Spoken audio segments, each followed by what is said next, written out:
on fait jamais rien de nouveau durant la course. Hein, c'est des choses que tu as déjà entraînées auparavant. Donc oui, teste ton alimentation, surtout si tu vas faire des efforts qui sont plus longs, des semis, des marathons, des trails, etc.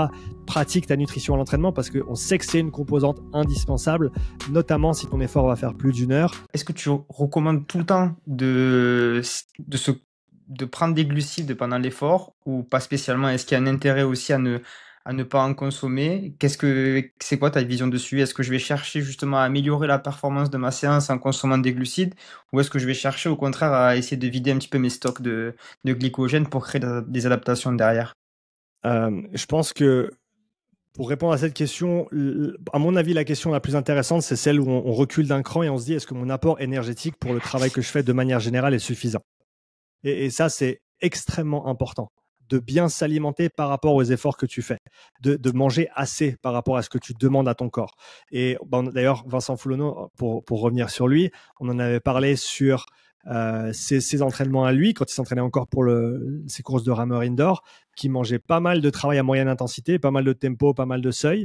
Et on avait parlé de cet aspect nutrition et on était venu à parler de ça. Et on s'était rendu compte qu'il ne mangeait pas pendant ses séances. Et je lui ai dit, tu devrais essayer d'ajouter peut-être 40-60 grammes de glucides par heure durant tes séances qui vont faire 1 heure, 2 heures, 3, des fois il faisait 3 heures dans la journée de travail tempo. Et il m'a écrit, je crois 2 semaines plus tard, il m'a dit, Sean, je suis deg parce que j'ai vraiment l'impression d'avoir des super pouvoirs quand je mange durant mes entraînements maintenant.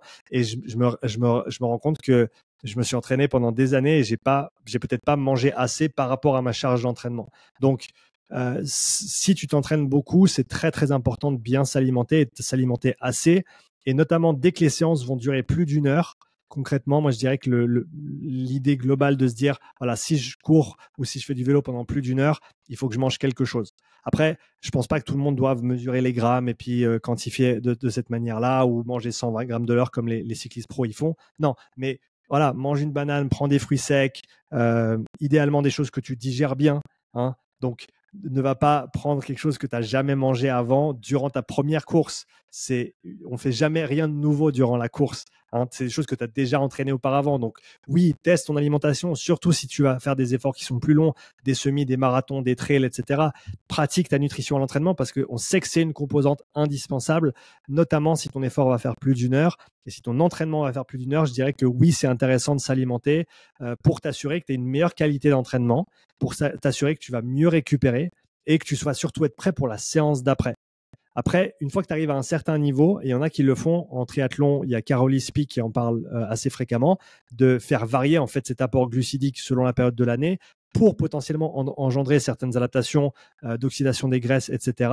Mais tu peux rapidement, avec des athlètes qui ont des hauts volumes d'entraînement, te retrouver en déficit calorique au niveau global.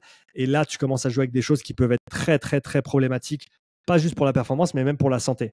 Hein, parce que si tu t'entraînes de manière chronique avec des hauts volumes et que tu es en sous-nutrition pendant des périodes prolongées, là, on va vraiment avoir une atteinte à la santé potentielle qui peut être très, très néfaste. Donc, concrètement, je dirais, oui, si tu t'entraînes avec des séances longues et difficiles, mange un petit peu, ça va t'aider et commence seulement à jouer avec les faibles apports en glucides de manière très, très raisonnée une fois que tu as une grosse expérience d'entraînement. Mais là, justement, sur les séances de fractionnés, on va quand même avoir tendance à être sur des séances qui vont être plutôt courtes.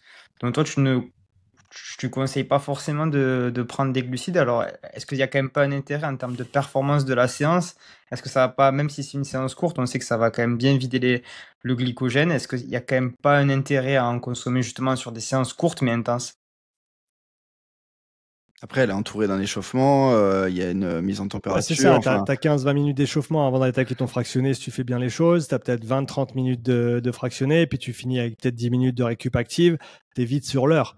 Donc, ouais, idéalement, là, tu vas peut-être avoir un petit quelque chose. Après, ce que j'encourage vraiment les gens à faire, c'est d'essayer. Hein. Et tu peux même raisonner de la manière suivante. Est-ce que ta nutrition dans la journée qui a précédé cette séance était optimale de ton point de vue ou pas?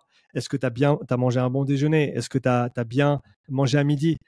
Ou alors est-ce que tu as dû t'enfiler un truc vite fait parce que tu étais au boulot, parce que tu n'avais pas le temps, parce que machin. Puis après, oui, tu vas commencer ta séance, puis tu vas être à plat parce que tu n'as plus rien dans les chaussettes. Ben là, oui, peut-être que manger une banane pendant que tu vas à la piste ou tu vas là où tu vas faire ta séance de course, et peut-être que d'avoir un autre truc pendant ta séance, ça va t'aider parce que tu n'étais pas au niveau optimal pour commencer.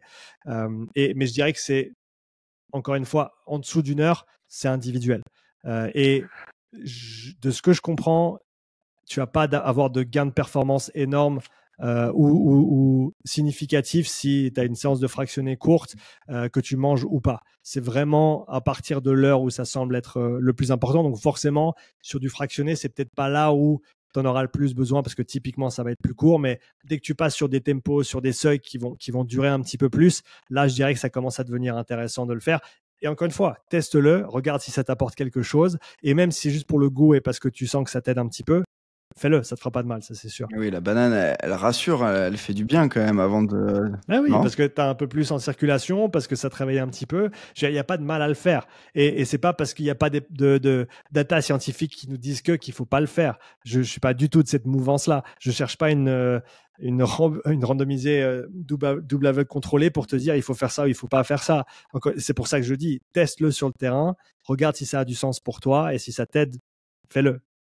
Et ton avis sur cette séance à glycogène bas, c'est le docteur Kuhn qui préconise ça, surtout pour les sports plutôt d'endurance, sur des efforts qui sont assez longs, c'est-à-dire de faire une séance d'intensité le matin pour vider les stocks de glycogène, avoir un apport en glucides très pauvre le midi, je crois qu'il conseille juste 20 grammes de protéines, et de se faire une séance plutôt de basse intensité, voire moyenne intensité en fin de journée, au cas où on prend bien sûr un gel, une compote si ça va pas, mais pour justement aller stimuler un petit peu ces stocks de glycogène, créer des adaptations. Est-ce que pour toi, ça a un intérêt? Lui, je parle pour lui, mais vous pouvez aller voir ses travaux. Lui, ce qu'il conseille, c'est quand même de faire ça à proximité enfin, à proximité, je m'entends, plutôt dans les 2 derniers mois avant la compétition, pas de le faire trop loin parce qu'en fait, il dit que ça se perd très rapidement. Donc toi, c'est quoi ton idée sur cette théorie et cette séance? Pour moi, c'est une séance ou une approche très avancée.